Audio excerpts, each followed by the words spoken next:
Ama-G The Black twahuye tugiye gusinyana kontra yo kumukora muri Black Gang Studio. No muvandimwe Melody.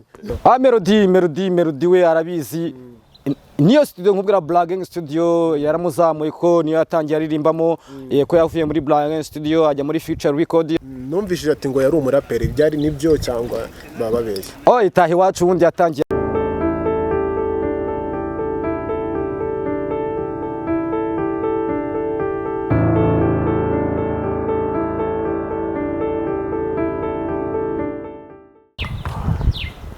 Reka nizere ko meze neza mwese mukurikiye Gold TV show. Uyu ni umwanya tugiye kwakira Apojizo. kuko kimudakunda kuvuga n'amazina y'ababyeyi. Naribi? Yeah. Okay, ivuge. Okay. Ni wa muhungu wanyu Akarikumana Jean Pierre Apoji aka Ntaribi OG BGG original. Yeah. Mungu w'Ikigali. Ndabakiriye kuri Gold TV show. Yeah, thanks. Mwese mukore subscribe. Mukore na share na comment. Urumva akatubanze twamamaza we Melody abonye ko ndi mu kazi Primus abajene bo mu mujyi wa Kigali mwinywere Primus ifite uburyohe budasanzwe ebana Ibintu ni waneza kuri Primus kuri Gold TV show ebana ibintu ni fresh ibintu ni amata n'ubuki kabisa n'ubutama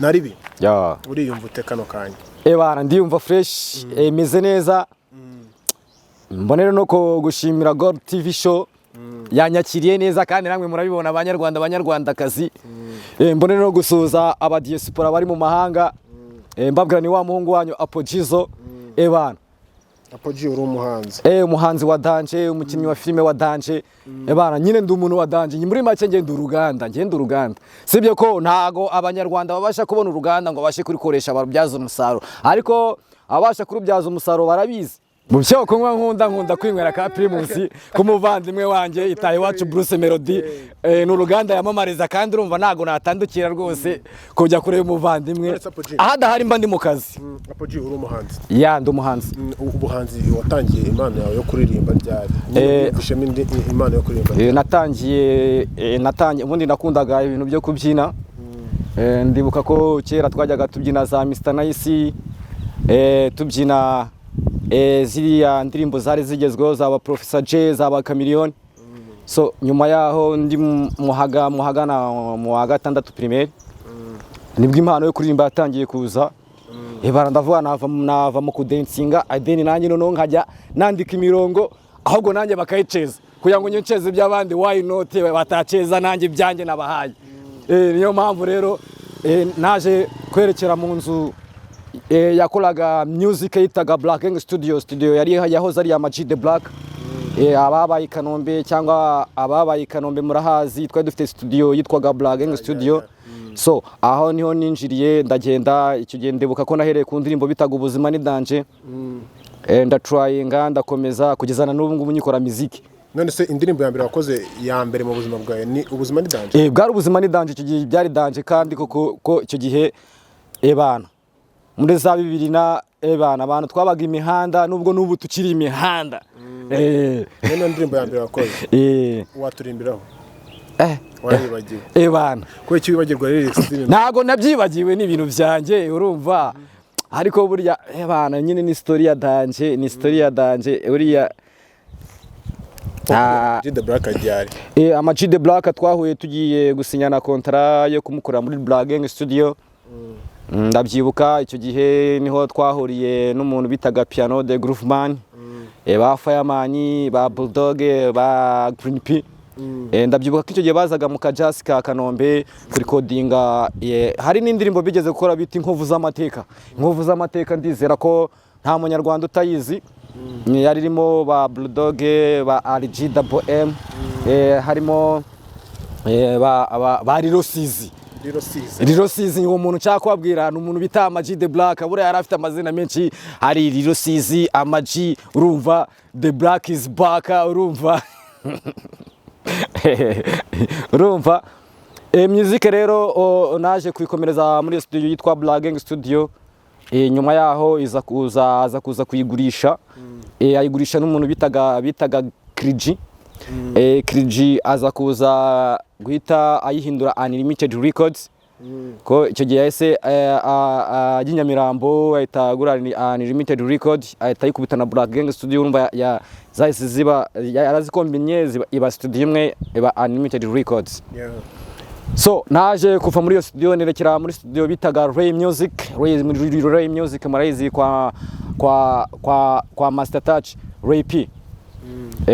Naje kuva muri Black Gang nerekeza muri Ray Music urumva navuye muri Black Gang Studio maje gufata notion y'uburyo bakoraga music y'uburyo nyine nzi ku kibuga gihagaze n'ubwo wenda cyaje kugera nyuma kigacurama ariko bro icyo gihe twarakoraga ndabizi neza twarakoraga ariko na n'ubu turakora sibyo ko abanyarwanda batabasha kubona ibintu dukora bitewe nuko ntago ubushobozi bwari bwaza nkuko mubona abandi bwaje mpanavuga ngo nizamvune z'abahanzi turacyari mu mvune. None umuntu wita Bruce Melody wowe muri inshuti sibyo? Melody we arabizi niyo studio nkubwira Black Gang Studio yaramuzamuye ko niyo yatangiye aririmbamo ko yavuye muri Black Gang Studio ajya muri Future Record hari za 2010 za 2012 gutyo za 2013 yavuye muri Black Gang ajya muri Future Record ava Future Record yakoreraga i Remera yerekeza aho bitaga noneho aho bita muri Super Level. Super Level ajyana n'umuntu bita Piano de Grooveman ari naho yaje guhita ahurira nyine nura mu producer bita Fazo Pro. Fazo naga ari Fazo I think ndakeka ko yabakora ama video ahubwo ni Fazo Pro. Fazo Pro niwe wari mu producer yahereye muri Unlimited arakomeza ajya muri Touch Records. So bara bose twarakoranaga. Numvishije ati ngo yari umuraperi byari nibyo cyangwa bababeshye? Itahi wacu ubundi yatangiye kubita hip hop. Yatangiye kubita hip hop yaririmbaga yari afite hip hop bita who style. Ndabyibuka ko twigeze gutegura show ya $1 campaign. Yari show yo gufasha nyine abatishoboye aho twigaga haliya muri GSK Kanombe. Ndabyibuka neza cyo icyo gihe urumva ko muzika yacu ari maje gufata urundi rwego niba twaye tugeze ku rwego rwo kuba twavuga ngo tugiye gutegura konseri mu mashuri tukaba twashyiraho amafaranga yo kwinjira abantu bakayatanga urumva ko twatumaje gufata izina. Gusa so murabizi nago nyine zihira igihe nago bintu bihira igihe kimwe byaje gucamo bamwe baracomoka abandi turasigara. Urumva kwese ntago twari bugendere rimwe ntago byari bukunde hari abagenda hari n'abasigara nicyo gihe namwe mugomba kugenda namwe mukagira nkaho bageze. Reka wenda tuvuge mu wakoze indirimbo zingahe kugeza kano kanya kuva n'igihe watangiriye maze gukora indirimbo zingahe? Indirimbo zo zirahari ni nyinshi hari izo mfite mu mutwe hari izo mfite mu bitabo hari izo mfite mu studio ebana nko dusapose nko muri no minsi mfite indirimbo nshyashya ndi kumwe na Genius 44 muramuzi umwe waririmbye mujyana ikirego ku kagari nimba nanjye nzakijyana ku murenge kugira ngo mukunde mumenye abanyarwanda don't know nago mbizi ibyo bintu byari byo. Mfite yo bita pull up nshyashya muri no minsi nakorewe n'umu producer bita Master Key on the beats. Ariko iza kurangizwa n'umuntu bita Move. Move nawe n'umu producer muramuzi muri no minsi arimo arakorana n'umuhanzi bita Maji the Black. Aherutse gusohora indirimbo mu minsi yashize bita Isi yarago ari kumwe na Yago Pondats. Yo ndirimbo ni Move wayikoze featuring Amachi the Black. None sereka ngobaze ndagusubiza umuntu bita Genius 44 amakuru narinzi sibyo narinzi yuko afunze. Genius 44 ari hanze yaratashye nasheni ndacika yaratashye ari hanze rwose. Genius dufitanye imishinga muri no minsi bibaye bikunze nkuko ndi kubiplaninga hariye muri no mwaka mwabona video yanjye nawe kubera ko igihe nabaye mu ntabigaragariza iki nicyo gihe abantu mwagiye munkunda muri filime urugero nka Baraba nakinye muri Baraba nitwa Kaboko n'ubundi njya no muri Ngunda nanone nkengaruka nitwa Kaboko. So nkuko hari n'izindi project twenda kuzasohora z'amafilime ambonero no kubwira n'abantu bategura n'abantu bafite uruganda rwa sinema nyarwanda.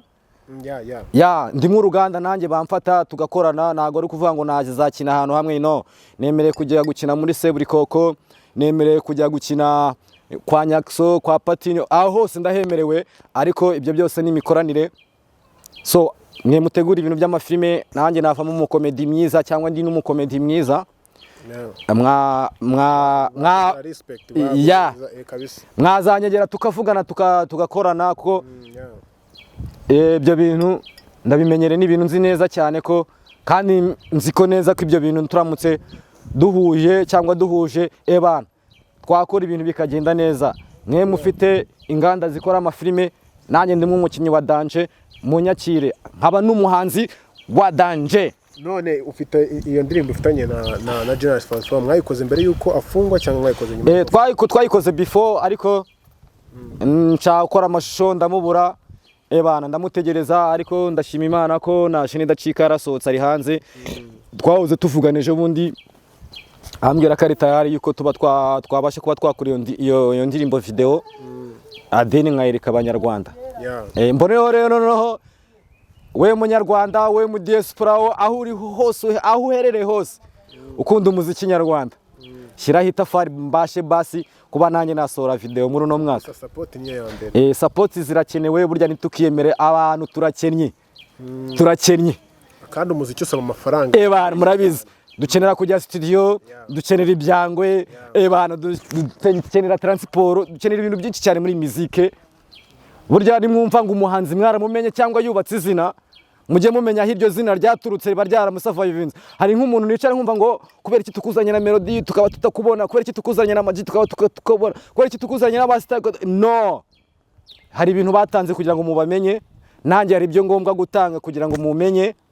Ariko ndashimira bamwe muri bake mwabashe kumenya Apojizo, Imana ibamere umugisha, respect, much respect.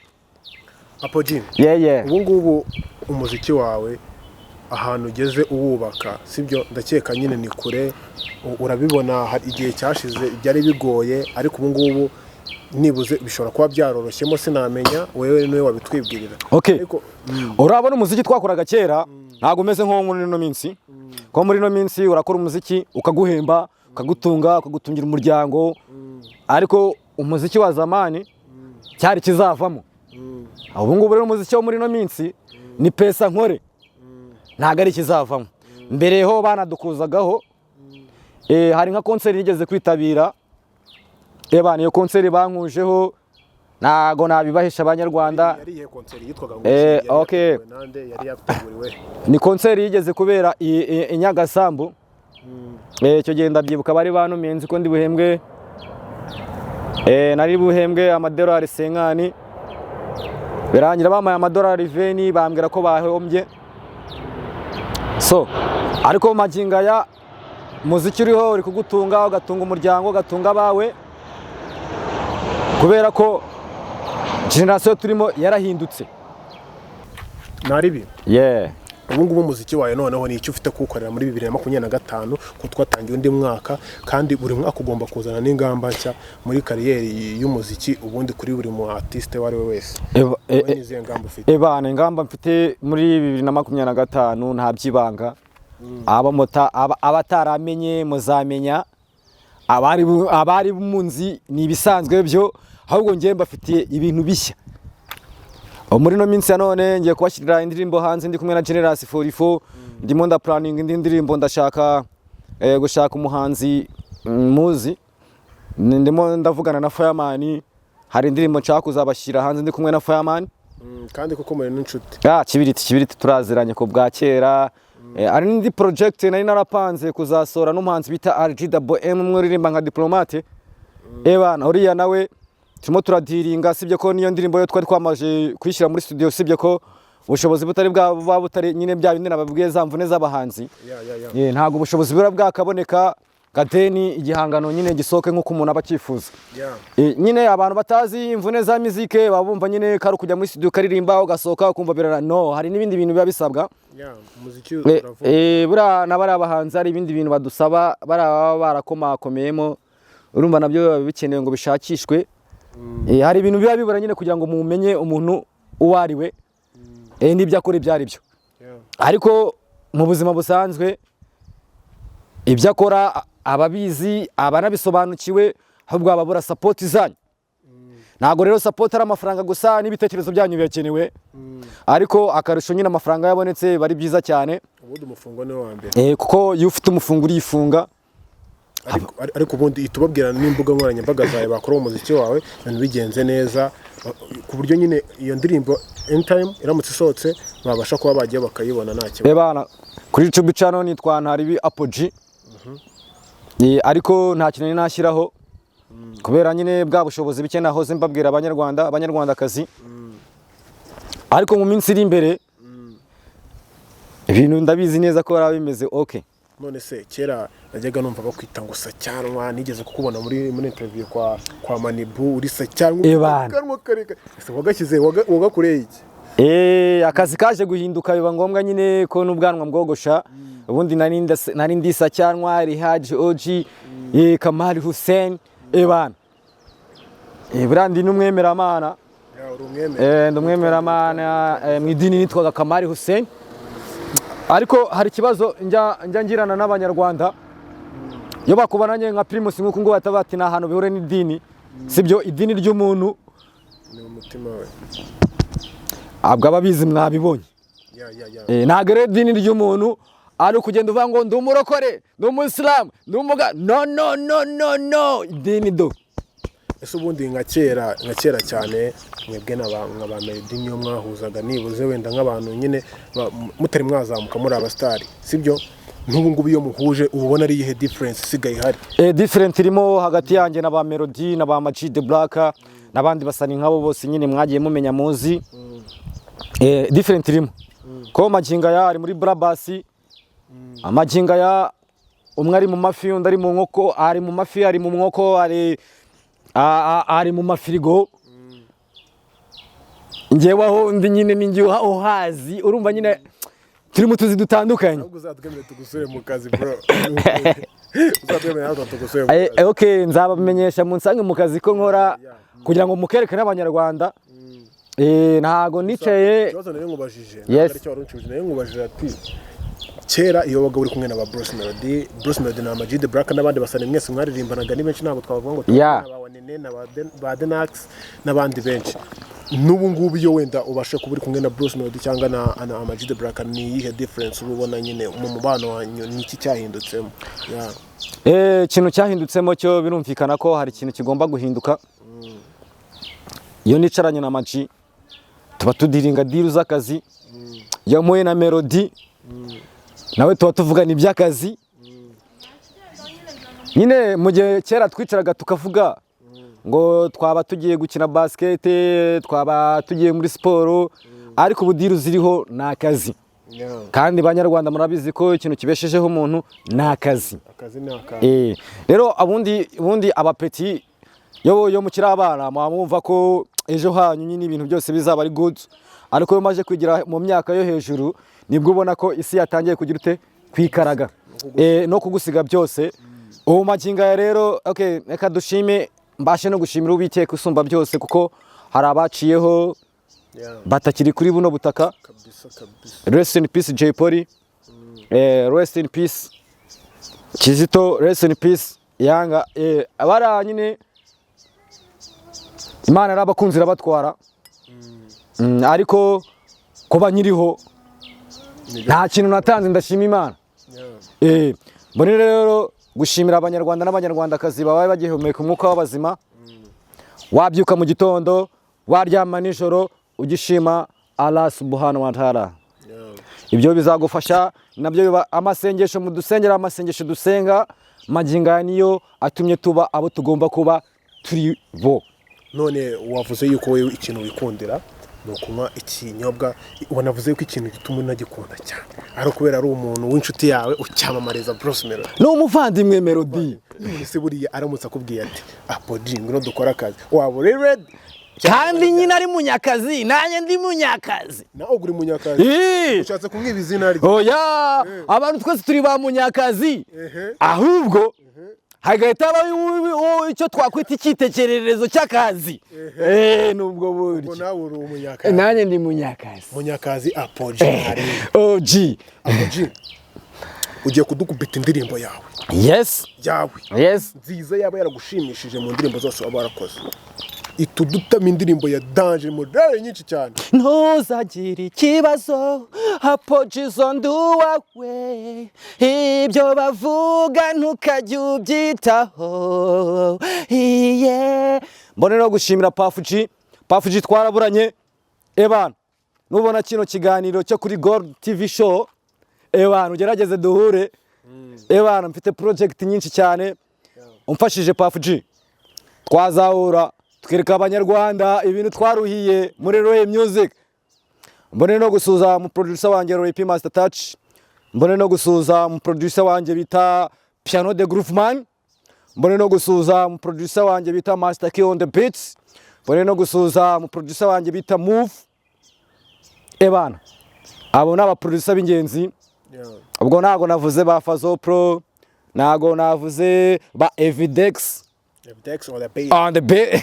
Yeah, ndamuzuriya cyane. Okay. Mbone no gusuza ibisumizi byose aho biri anaho biva bikagera mu Rwanda. Nabiteye assalamu alaikum. Ariko mbibutsa ko ikinyobwa kiryoshye kikungahaye Primus. Kabisa. Buri munsi. Ariko reka mubwire mani ubundi Melody yagakwiriye kukwandikira bro. Yakwiriye kukwandikira. Oya Melody. Nukuri pe. No muvandimwe. Ariko mbabara umbwire ukuntu Melody no muvandimwe.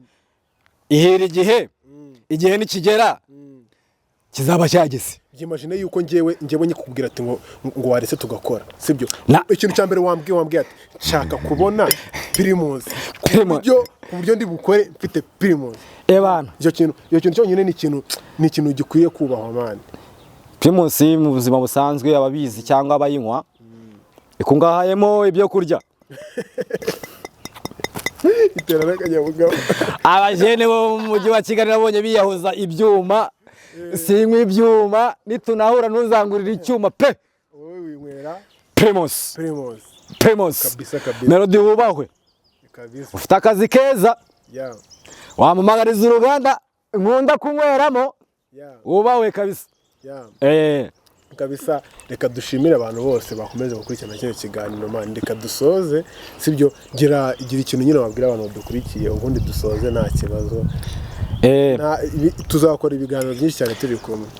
Banyarwandakazi narangiza mbabwira yuko mugomba gusapotinga umuhanzi nyarwanda yaba umuto yaba munini hava akagera kuko byose bitangwa n'Uwiteka. Mbonereho no kubabwira yuko muri uno mwaka abataramenye mugiye kuzamenya 2025. Mbibutse yuko mugomba gukora subscribe mugakora comment share kuri Gold TV show.